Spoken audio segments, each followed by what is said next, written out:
한지수의 세상은 낡은 아파트의 눅눅한 공기만큼이나 무거웠다. 24살의 그녀는 낮에는 카페에서 아르바이트를 하고 밤에는 홀로 계신 할머니를 위해 집안일을 도맡아 했다. 그녀는 어릴 적 부모님을 잃고 할머니의 손에 자랐다. 가난은 그녀의 삶을 짓눌렀지만 그녀는 불평하지 않았다. 그녀의 손은 늘 거칠었고 그녀의 눈빛은 항상 피로에 지쳐 있었다. 하지만 그녀의 마음속에는 한 줄기 빛이 남아 있었다. 바로 예술에 대한 꿈이었다. 그녀의 노트는 수많은 그림들로 가득 차 있었지만 그림을 그리는 일은 그녀에게 사치였다. 김태연의 세상은 화려했지만 차가웠다. 그는 해외에서 성공한 사업가였고 최근 한국으로 돌아와 김그룹의 총수 자리에 올랐다. 그의 차가운 눈빛은 사람들의 진심을 꿰뚫어 보는 능력을 가졌다. 그는 사람들의 가식과 탐욕에 지쳐 있었고 그 누구도 믿지 않았다. 그의 마음속에는 10년 전 갑작스러운 사고로 헤어진 첫사랑에 대한 그리움이 깊게 남아 있었다. 그는 그녀를 잊지 못했고 그녀를 찾기 위해 한국으로 돌아왔다. 그의 손목에는 그녀가 선물했던 낡은 손목시계가 있었다. 지수에게는 잊고 싶은 기억들이 있었다. 학창 시절. 그녀는 박민지라는 부유한 친구에게 괴롭힘을 당했다. 민지는 지수가 가난하다는 이유로 그녀를 무시했고 그녀의 예술에 대한 꿈을 비웃었다. 지수는 민지의 괴롭힘에 상처를 받았지만 그녀에게 맞설 용기가 없었다. 그녀는 그저 자신을 숨기고 조용히 살아갈 뿐이었다. 어느 날 지수에게 한 통의 초대장이 도착했다. 그것은 박민지의 생일 파티 초대장이었다. 그녀는 가고 싶지 않았다. 그녀는 다시 민지의 괴롭힘을 당하고 싶지 않았다. 하지만 할머니는 그녀에게 용기를 주었다. 지수야, 너는 당당하게 살아야 해. 너는 그 아이와 달라. 너는 착하고 아름다운 아이야. 네가 가진 빛을 숨기지 마. 할머니의 따뜻한 말에 지수는 용기를 얻었다. 그녀는 할머니의 낡은 드레스를 입고 자신의 목에 걸린 낡은 목걸이를 만지며 파티장으로 향했다. 그녀의 마음은 두려움과 함께 알 수 없는 설렘으로 가득 차 있었다. 그녀는 자신의 과거를 극복하고 새로운 삶을 시작하고 싶었다. 그녀의 손에는 자신의 그림이 담긴 작은 봉투가 들려 있었다. 그것은 그녀의 마지막 자존심이었다. 한지수는 할머니의 낡은 드레스를 입고 박민지의 생일 파티장으로 들어섰다. 화려한 샹들리에가 빛나는 넓은 홀에는 수많은 사람들이 모여 있었다. 모두 값비싼 옷을 입고 있었고 그들의 얼굴에는 우아한 미소가 걸려 있었다. 지수는 자신의 초라한 옷차림에 주눅이 들었지만 그녀는 할머니의 말을 떠올리며 용기를 냈다. 지수야, 너는 당당하게 살아야 해. 그녀는 고개를 들고 파티장 안으로 걸어 들어갔다. 그때 민지가 지수를 발견하고 비열하게 웃었다. 어머, 한지수, 너도 이런 곳에 올 자격이 있다고 생각하니? 민지의 조롱에 지수는 아무 대답도 할 수 없었다. 그녀의 주변에 있던 친구들도 지수를 비웃었다. 그들은 지수가 가난하다는 이유로 그녀를 무시했고 그녀의 존재를 조롱했다. 지수는 그들의 시선에 상처를 받았지만 그녀는 자신의 감정을 숨기고 조용히 서 있었다. 그때 민지가 지혜에게 다가와 비열하게 말했다. 지수야, 너는 아직도 그림 그리는 꿈을 꾸고 있니? 너 같은 애는 평생을 일해도 그림 한 점 팔 수 없을 텐데. 민지의 말에 지수는 눈물을 흘렸다. 그녀는 민지에게 자신의 꿈을 짓밟히고 있다는 사실에 분노했다. 그녀는 민지에게 맞서고 싶었지만 그녀의 목소리는 나오지 않았다. 그녀는 그저 눈물을 흘릴 뿐이었다. 그때 민지가 지수에게 와인잔을 건넸다. 자, 이것도 못 마시면 가난뱅이잖아. 어서 마셔. 지수는 민지의 말에 굴욕감을 느꼈다. 그녀는 와인잔을 받지 않고 고개를 저었다. 그때 민지가 일부러 와인잔을 놓쳤다. 쨍그랑 하는 소리와 함께 와인잔은 바닥에 떨어졌고 붉은 와인은 지수의 드레스에 쏟아졌다. 어머, 지수야 일부러 그런 거야. 내 드레스에 와인을 쏟다니 너 같은 애는 당장 내 눈앞에서 사라져. 민지는 뻔뻔하게 거짓말을 했다. 파티에 참석한 모든 사람들은 민지의 편을 들었다. 그들은 지수를 향해 경멸의 눈빛을 보냈고 그녀를 향해 소리쳤다. 저런 애는 당장 내쫓아. 지수는 그들의 시선에 상처를 받았다. 그녀는 자신의 모든 것이 부정당하는 것 같았다. 그녀는 그들에게서 도망치고 싶었다. 그때 한 남자가 파티장으로 들어왔다. 그의 눈빛은 차가웠고 그의 행동은 빈틈이 없었다. 그는 지수에게 다가와 조용히 물었다. 괜찮습니까? 남자의 목소리는 차가웠지만 그 안에는 알 수 없는 따뜻함이 담겨 있었다. 지수는 남자의 얼굴을 보았다. 그의 얼굴은 그녀가 10년 전 잃어버렸던 첫사랑의 얼굴과 똑같았다.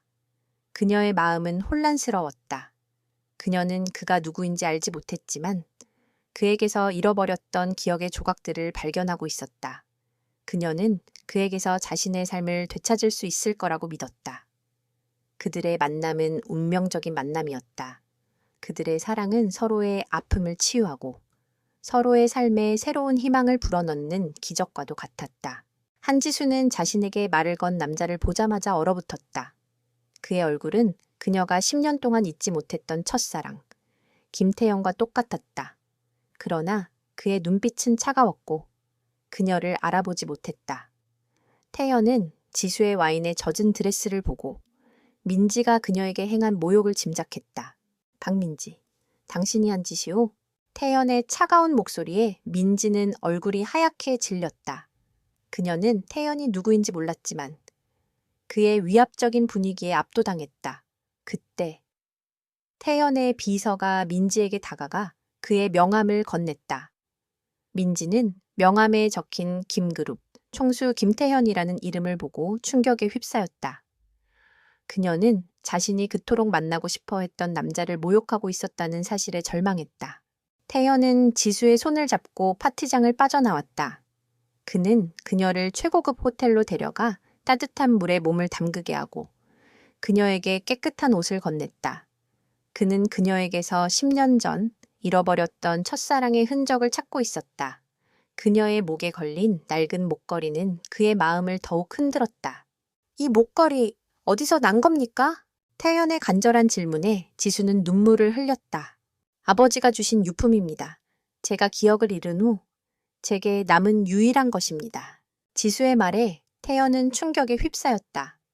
기억을 잃었다. 그는 그녀가 10년 전 자신을 떠난 이유를 알게 되었다. 그녀는 자신을 버린 것이 아니라 사고로 기억을 잃었던 것이다. 그의 마음속에는 죄책감과 함께 그녀를 향한 알 수 없는 끌림이 뒤섞였다. 그날 오후 태연은 지수에게 한 가지 제안을 했다. 한지수 씨, 당신이 나와 함께 살아주십시오. 내가 당신의 기억을 되찾아 줄 겁니다. 그리고 당신은 내 비서가 되어주십시오.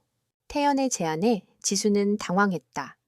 그는 그녀에게 사랑을 고백하는 대신 비서라는 역할을 제안했다. 지수는 그의 제안을 거절했다. 그녀는 그가 자신을 진심으로 사랑하는 것이 아니라고 생각했다. 그녀는 그가 자신을 이용하고 있다고 생각했다. 그녀는 그의 제안을 거절했다. 총수님, 저는 당신의 제안을 받아들일 수 없습니다. 저는 당신의 돈을 원하지 않습니다. 저는 그저 제 삶을 살고 싶습니다. 지수의 단호한 거절에 태연은 그녀를 억지로 데려올 수 없었다. 그는 그녀에게 자신의 마음을 솔직하게 털어놓았다. 한지수 씨, 나는 당신에게서 내가 잃어버렸던 사람의 흔적을 찾고 있습니다. 나는 당신에게서 내가 잃어버렸던 모든 것을 찾고 있습니다. 나는 당신을 잃고 싶지 않습니다. 태연의 진심 어린 고백에 지수는 흔들렸다. 그녀는 그가 자신을 진심으로 사랑한다는 것을 알게 되었다. 그녀는 그의 제안을 받아들였다. 그녀는 그의 옆에서 자신의 기억을 되찾고 자신의 삶을 살기로 결심했다. 그들의 관계는 이제 더 이상 오해와 불신으로 가득한 관계가 아니었다. 그들은 서로의 상처를 치유하고 서로의 삶에 새로운 희망을 불어넣는 존재가 되었다. 그들의 사랑은 서로를 더 나은 사람으로 만들어주는 원동력이 되었다. 강태연의 펜트하우스에서 한지수의 기묘한 생활이 시작되었다. 지수는 태연에게서 잃어버렸던 따뜻함을 느끼고 있었다. 그녀는 그에게서 10년 전에 잃어버린 기억의 조각들을 발견하고 있었다. 태연은 그녀를 공주처럼 아꼈고 그녀에게 세상의 모든 좋은 것을 해주고 싶어 했다. 그의 차가웠던 마음은 지수의 따뜻한 사랑 속에서 조금씩 녹아내리고 있었다. 그들의 관계는 사랑으로 무르익어 갔다. 하지만 그들의 행복은 오래가지 않았다. 박민지는 태연이 지수와 함께 있다는 사실을 알고 분노했다. 그녀는 태연을 향한 집착을 버리지 못했고 지수를 향한 질투심에 불타올랐다. 그녀는 태연에게 돌아오고 싶었지만 태연은 그녀에게서 아무런 감정도 느끼지 못했다. 그는 오직 지수만을 사랑했다. 민지는 지수를 향한 복수심에 불타 그녀의 과거를 파헤치기 시작했다. 그녀는 지수가 10년 전 태연의 차를 몰고 교통사고를 낸 후 종적을 감췄다는 사실을 알아냈다. 그녀는 이 사실을 이용해 지수를 무너뜨리기로 결심했다. 어느 날 오후 민지는 지수를 찾아와 비열하게 말했다. 한지수, 당신이 내 친구라는 사실이 정말 수치스러워. 당신이 10년 전 강 총수님을 버리고 도망갔다는 것을 알고 있어. 당신이 총수님의 돈을 훔쳐 도망갔다는 것을 알고 있어. 민지의 말에 지수는 충격에 휩싸였다. 그녀는 자신이 과거에 그런 끔찍한 일을 저질렀다는 사실을 믿을 수 없었다. 그녀는 민지의 말을 믿을 수 없었지만 민지는 그녀의 손목에 있는 흉터를 보며 웃었다. 이 흉터는 당신이 총수님에게 칼을 찔렀을 때 생긴 흉터야. 당신은 살인자야. 민지의 말에 지수는 혼란스러웠다. 그녀는 자신의 손목에 있는 흉터를 보며 알 수 없는 슬픔과 공포를 느꼈다.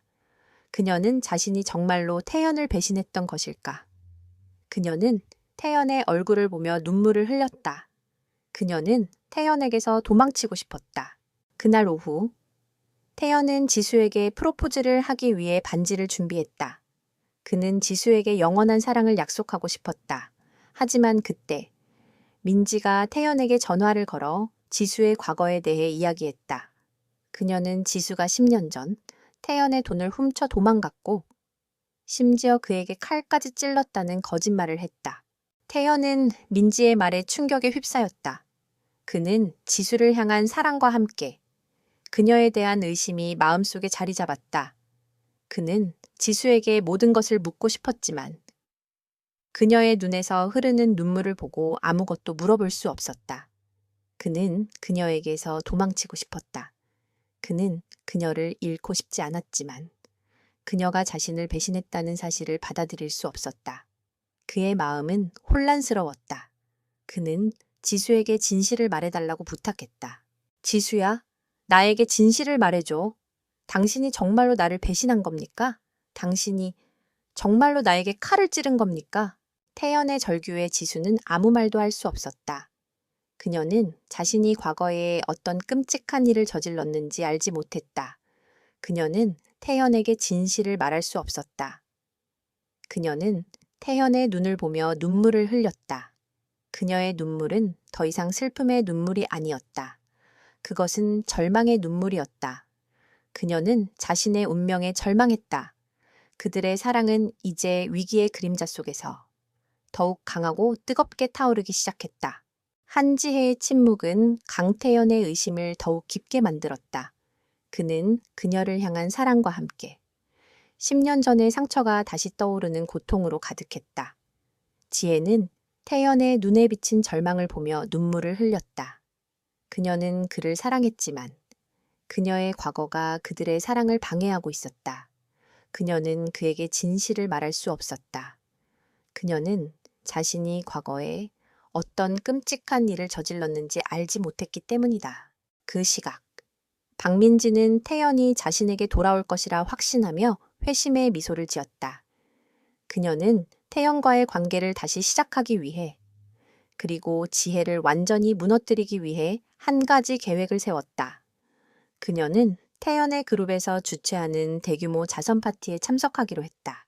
자선 파티 당일, 박민지는 화려한 드레스를 입고 파티장에 나타났다. 그녀는 모든 사람들에게 태연과 자신의 관계를 과시하며 자신이 태연의 유일한 여자라는 것을 증명하려 했다. 그때 지혜가 파티장으로 들어섰다. 그녀는 태연의 비서에게서 연락을 받고 파티장에 참석했다. 그녀는 태연의 눈을 똑바로 쳐다보며 자신의 결백을 증명하고 싶었다. 하지만 민지는 지혜를 보자마자 비열하게 웃으며 말했다. 어머, 한지수 여기서 뭐 하는 거예요? 당신은 감히 이런 곳에 올 자격이 없는데? 민지의 말에 모든 사람들의 시선이 지혜에게로 향했다. 그때 지혜의 손목을 잡고 끌고 가려던 민지의 손이 그녀의 팔목에 흉터에 닿았다. 민지는 지혜의 흉터를 보고 충격에 휩싸였다. 그 흉터는 그녀가 10년 전 태연에게 칼을 찔렀을 때 그녀의 손목에 남은 흉터와 똑같았다. 민지는 자신의 눈을 믿을 수 없었다. 그녀는 지혜가 10년 전 태연을 버리고 떠났던 그 여자임을 직감했다. 그때 태연이 단상에 올라섰다. 그는 마이크를 들고 민지를 향해 차가운 눈빛을 보냈다. 모두 주목해 주십시오. 그는 민지가 지혜를 향해 소리 지르는 모습을 보고 모든 것이 민지의 음모임을 깨달았다. 그는 민지의 거짓말과 추악한 행동에 분노했다.